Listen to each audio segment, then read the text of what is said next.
زمنګ په کلی کې یو کور و. خلق به یې د ماښام نه پس نوم هم نه اخیستو. خو یوه شپه زما ملګري شرط ولګولو او بیا چې څه وشول تر اوسه هیچا نه دي هیر کړي. زما نوم فرید دی. هغه وخت څه شاوخوا 20 کلن وم. زه او زما 3 ملګري هره شپه د کلي په حجره کې ناست وو. خندا، خبرې او چای به مو کول.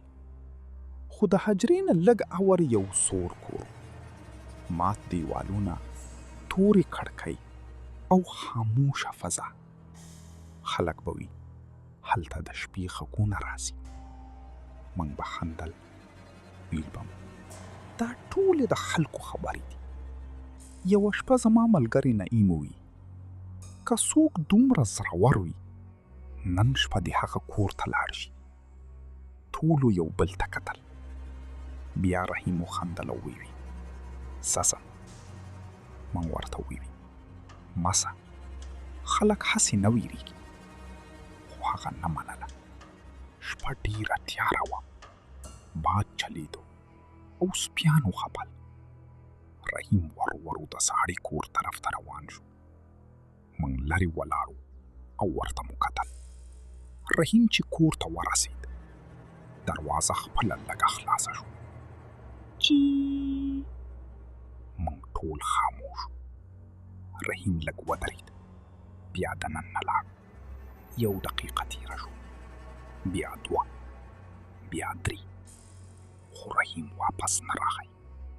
ما نعیم ته وویل راځه وګورو دننه څه و. موږ ورو کور ته ننوتو. کور مکمل تیاره وه. خاورې، زاړه سامانونه او ماتې شیشې هر طرف ته پرتې وې. ناڅاپه مو د پاس نه غږ واورېد. ټک ټک. زړه مې تیز شو. موږ پورته لاړو او هلته مو رحیم ولید. هغه یو ګوټ کې ناست و، سر یې ښکته و او هیڅ یې نه ویل. ما ورته وویل رحیمه څه وشول؟ هغه ورو سر پورته کړ، خو مخ یې بدل و. سترګې یې عجیبه وې.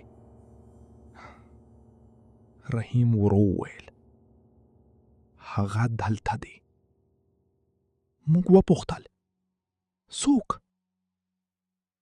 رحیم د کوټې تیارې کونج ته اشاره وکړه.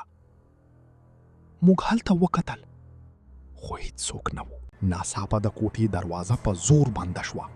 ډز! نعیم چغ وکړي او بیا مو د تیارې نه یو غږ واورېد. ولې راغلی یاست؟ دا غږ د هیچا غوندې نه و. زما بدن یخ شو. موږ بې له دې چې شاته وګورو منډه مو وکړه. کور نه بهر ووتو او تر حجرې پورې مو ساه نه اخیسته. سبا چې مو رحیم ته لاړو هغه هیڅ نه یادول، صرف دومره یې وویل بیا هیڅ کله هغه کور ته مه ځئ. تر نن ورځې هغه کور لا هم خالی ولاړ دی او خلک وایي د شپې لا هم هلته غږونه راځي. ځینې دروازې چې خلاصې شي بیا په اسانه نه بندېږي.